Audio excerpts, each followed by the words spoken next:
حضرات کے سامنے ایک ایسے خطیب کو دعوتی اسٹیج دیتا ہوں جب وہ بولتا ہے تو اس کے دل میں ایک امت کے لیے ایک پکار، ایک درد، اور نوجوان بچوں بچیوں کے لیے ان کے اندر تڑپ رہتی ہے۔ ان کا ہر لہجہ یہ محسوس آپ سنیں گے اور محسوس کریں گے کہ امت کے لیے کتنی فکر ہے، جس سے میری مراد حضرت مولانا اسعد اللہ سہیل صاحب اعظمی دامت برکاتہم العالیہ، جن کے بیانات سننے کے لیے مفتی حذیفہ صاحب قاسمی ہمارے آپ کے درمیان موجود ہے۔ حضرت کو کہیں جانا تھا لیکن مولانا اسعد اللہ صاحب کے بیان سننے کے لیے وہ یہاں پر تشریف رکھے ہوئے ہیں۔ میں حضرت سے بہت ہی ادب و احترام کے ساتھ مولانا اسعد اللہ صاحب سے گزارش کرتا ہوں کہ وہ آئے اور اپنے بیانات سے ہم سامعین کو مستفیض فرمائیں کہ دل سے جو بات نکلتی ہے اثر رکھتی ہے، کہ دل سے جو بات نکلتی ہے اثر رکھتی ہے، پر نہیں طاقت پرواز مگر رکھتی ہے۔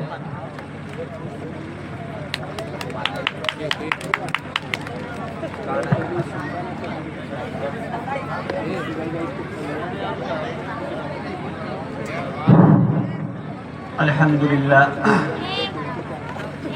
لله رب العالمين، والصلاة والسلام على سيد الأنبياء والمرسلين وعلى آله وأصحابه وأزواجه وذرياته أجمعين. أما بعد، فقد قال الله تبارك وتعالى في القرآن المجيد والفرقان الحميد: أعوذ بالله من الشيطان الرجيم، بسم الله الرحمن الرحيم.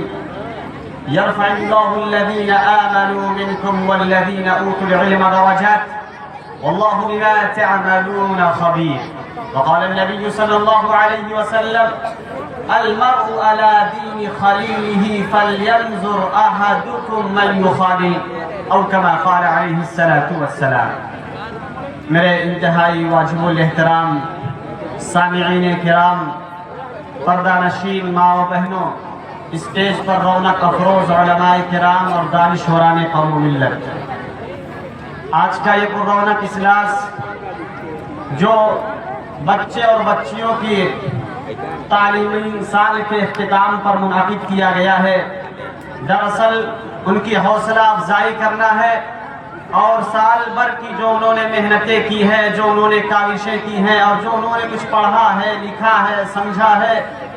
اس کا پریکٹیکل آپ کے سامنے پیش کیا جاتا ہے، اس کا عملی نمونہ انہوں نے پیش کیا۔ میں نے کئی پروگرام کو دیکھا، ماشاءاللہ بچوں نے بہت ہی حوصلے کے ساتھ اس پروگرام کو تیار کیا اور آپ حضرات کے سامنے پیش کیا۔ یقیناً اس پر ان کی حوصلہ افزائی کی جانی چاہیے تاکہ آئندہ چل کر وہ کام بہتر سے بہتر طریقے سے کر سکیں۔ اس وقت میں جس موضوع کا انتخاب کر رہا ہوں وہ آج کا کوئی نیا موضوع نہیں ہے، بلکہ یہ موضوع ایک طویل زمانے سے چل رہا ہے، ہر چہار جانب اس کے چرچے ہیں۔ اگر آپ کالج کے اندر جائیں گے اس کی بات کی جائے گی، اگر آپ مدرسے کے اندر آئیں گے اس کی بات کی جائے گی، اگر آپ کسی پروفیسر کے لیکچر کو سنیں گے وہ لیکچرار جو ہوگا لیکچر دے گا وہ بھی اسی بات پر ابھارے گا۔ یقیناً میری مراد آپ سمجھتے ہوں گے وہ آج کا موضوع نہیں بلکہ ایک طویل موضوع ہے جسے ایجوکیشن کے نام سے ہم جانتے ہیں، جسے تعلیم کے نام سے ہم جانتے ہیں، جسے شکشا کے نام سے ہم جانتے ہیں۔ اگر آپ اپنے مذاہب کا مطالعہ کریں اور اس دنیا کے وجود میں آنے سے قبل جب آسمان پر حضرت آدم کو اللہ تعالیٰ بنا رہا تھا اور فرشتوں کا جو آبجیکشن تھا، جو اعتراض تھا کہ حضرت آدم کو آپ زمین میں جو بھیجنا چاہتے ہیں، وہاں پر اللہ تبارک و تعالیٰ نے جس چیز کا سب سے پہلے انتخاب کیا تھا اور فرشتوں کو ساکت کیا تھا، مسکت کیا تھا، وہاں پر بھی حضرت آدم کو ایجوکیشن کی بات دی گئی تھی۔ وَعَلَّمَ آدَمَ الْأَسْمَاءَ كُلَّهَا سے اس چیز کو بیان کر دیا گیا۔ اس کے بعد آپ آئیے پروفیٹ محمد صلی اللہ علیہ وسلم کے دور کا جائزہ لیجئے۔ آپ جس دور کے اندر آئے ہیں یقیناً آپ نے تاریخ کے اندر پڑھا ہوگا، یہ دور نہایت ناخواندہ تھا،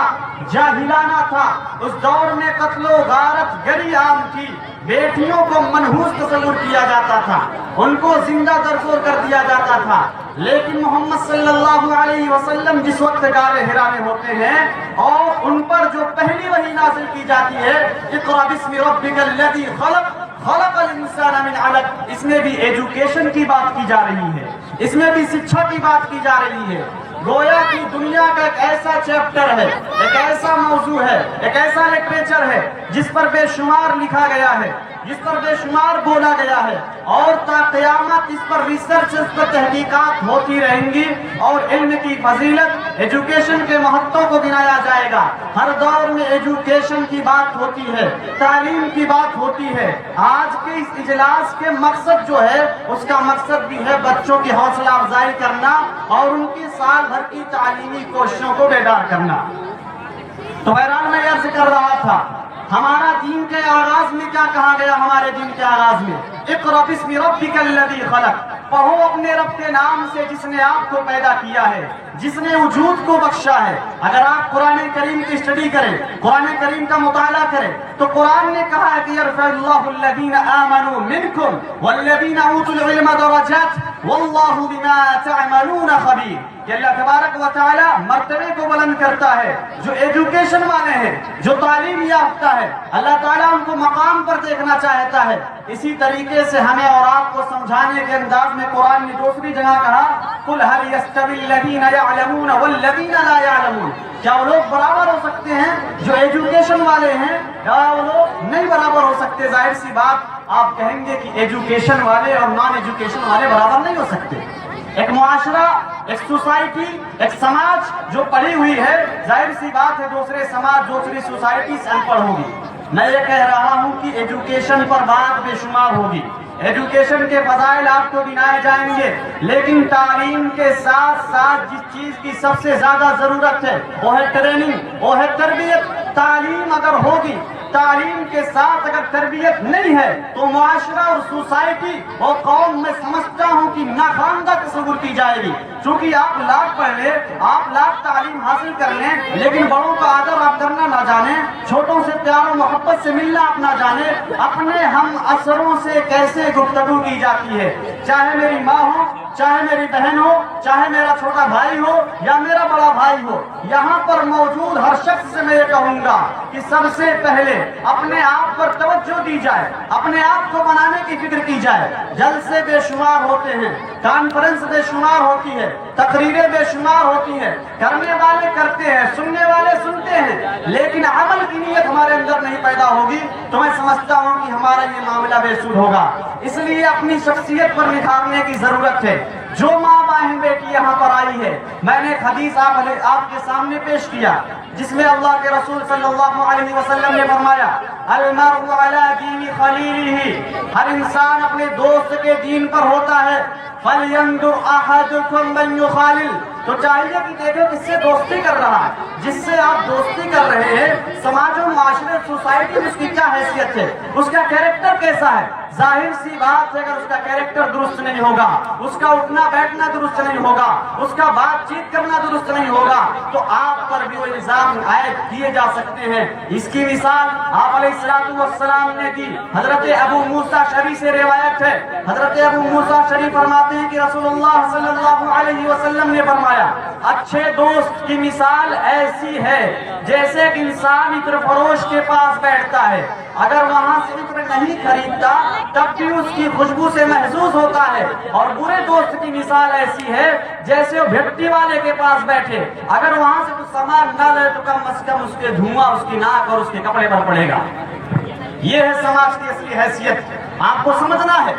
آپ سماج میں جائیں تو ایک دوسرے کو سمجھانے کی کوشش کریں، ایک دوسرے کو اچھی باتوں سے بتانے کی کوشش کریں۔ جو آپ کو شکشا دی جاتی ہے وہ شکشا یہی ہے کہ آپ بڑوں کے ساتھ کیسے رہیں۔ جو آپ کو ایجوکیشن ملا ہے اس کا میں کہتا ہوں کہ ایجوکیشن کا ہرگز مقصد یہ نہیں ہے کہ آپ ڈگریاں لے لیں اس سے بعد آپ بڑے بزنس مین بن جائیں گے، آپ لاکھ پیسے کمانے والے بن جائیں گے۔ میرے ذہن میں کم از کم ایجوکیشن کا یہ تصور نہیں ہے۔ میں یہ سمجھتا ہوں ایجوکیشن اس بات کی طرف آپ کو لے جاتی ہے کہ آپ سماج اور معاشرے میں کیسے رہیں گے، آپ گھر کے اندر کیسے رہیں گے، آپ غیروں سے ملیں گے تو کیا آپ کا ملنے کا طریقہ کار ہوگا، آپ بہن سے بات کریں گے تو کس انداز سے بات کریں گے، آپ والد سے مخاطب ہوں گے تو کس انداز سے مخاطب ہوں گے، آپ بڑے بھائی سے گفتگو کریں گے تو کس انداز سے گفتگو کریں گے۔ میری ماں بہنوں سے میں کہتا ہوں اگر آپ ساس کی حیثیت سے ہیں تو اپنے بہو کے ساتھ کس انداز سے پیش آئیں گی، یہ ایجوکیشن سکھاتا ہے، یہ تعلیم دیتی ہے۔ جب آپ ظاہر سی بات ایجوکیشن کو صحیح مقصد سمجھیں گے اور تعلیم کے حاصل کرنے کے بنیادی مقاصد سے جب حاصلہ ہو جائیں گے تو آپ کا پڑھنا بھی کامیاب, آپ کا بیٹھنا بھی کامیاب, آپ کا سننا بھی کامیاب, آپ کا چلنا کامیاب. اس لیے ہمیشہ خصوصی توجہ دینے کی ضرورت ہے. وقت بہت کم, میں اپنی بات کو سمیٹتا ہوں. ایک طویل گفتگو چاہیے دل کے راز کو کھولنے کے لیے, ایک لمبا وقت چاہیے ہر ایک چیز پر سیر حاصل گفتگو کرنے کے لیے, لیکن میں مختصر اور شارٹ کٹ میں اپنی بات کو ختم کر لوں گا. میں عرض کر رہا ہوں, ان میں سے بہت سارے ماں و بہنیں آئی ہوں گی جو گارجین کی حیثیت سے ہوں گے, بہت سارے والدین آئے ہوں گے جو گارجین کی حیثیت سے ہوں گے. یقیناً انہوں نے اپنے بچوں کی یہاں پر کارکردگی دیکھا, اور حافظ وسیم صاحب نے جس چیز کے لیے ان کو بلایا اس کے صحیح مقصد کو سمجھ چکے ہوں گے. تو آپ اپنے بچے کو ایک اچھا انسان دیکھنا چاہتے ہیں, ایک بہترین انسان دیکھنا چاہتے ہیں, تو اپنے دل میں یہ درد پیدا کرنے کی ضرورت ہے کہ اپنے بچے کو صحیح تعلیم دلائیں گے, صحیح تعلیم کے ساتھ ساتھ ان کی صحیح ٹریننگ بھی کریں گے, ان کی صحیح تربیت بھی کریں گے, تاکہ وہ سماج اور سوسائٹی اور معاشرے جہاں کہیں بھی جائے اور روشن ہو. یاد رکھیے آج کے حالات بہت تیزی سے بدل سکتے ہیں, سوشل میڈیا کا دور ہے, ہر وقت خرافاتیں ہمارے ذہن پر آ رہی ہے, ہمارا وقت ایجوکیشن سے ہٹتا ہے, ہمارا وقت تعلیم سے ہٹتا ہے, ہم اپنے مذہب اور انسانیت سے بہت دور جا رہے ہیں. میں کئی گاؤں میں گیا ہوں, ادھر چند سالوں کے اندر میں 3-4 گاؤں میں ایسے گیا ہوں جہاں لوگ اپنے دین دھرم سے ناواقف ہیں. اس قسم کے حالات ہمارے معاشرے میں ہیں, ہماری سوسائٹی میں ہیں, اسے ہمیں سمجھنے کی ضرورت ہے, اور شکشا کو بڑھاوا دینے کی ضرورت ہے, ایجوکیشن کو بڑھاوا دینے کی ضرورت ہے, صحیح ٹریننگ اور صحیح تربیت کی ضرورت ہے. وقت بہت کم ہے, اس لیے اسی پر رخصت ہونا چاہتا ہوں. البتہ میں ان بچوں سے عرض کہوں گا جن لوگوں نے یہاں پر اسٹیج پر آ کر جواب دیا, میں دیکھ رہا تھا ان کے کانفیڈنس کو, ان کی خود اعتمادی کو, ان کے حوصلے کو, ان کے جذبے کو میں سلام کرتا ہوں. یقیناً آپ اسٹیج پر آئے اور سوال کا جواب دیا,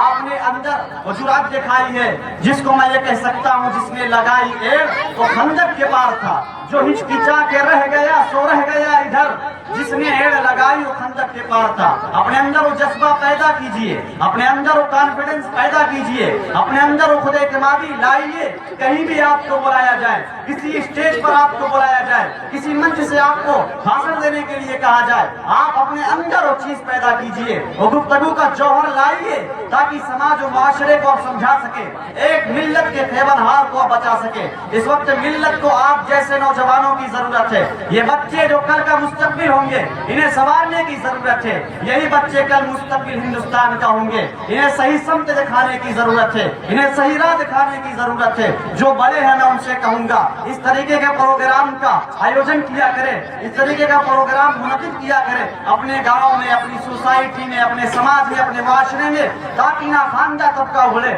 وہ بچے جو تعلیم حاصل کرنا چاہتے ہیں انہیں صحیح تعلیم نہیں مل پاتی ہے, اس کی طرف بھی توجہ دی جائے. پھر کبھی ملاقات ہوگی تو انشاءاللہ مزید گفتگو ہوگی.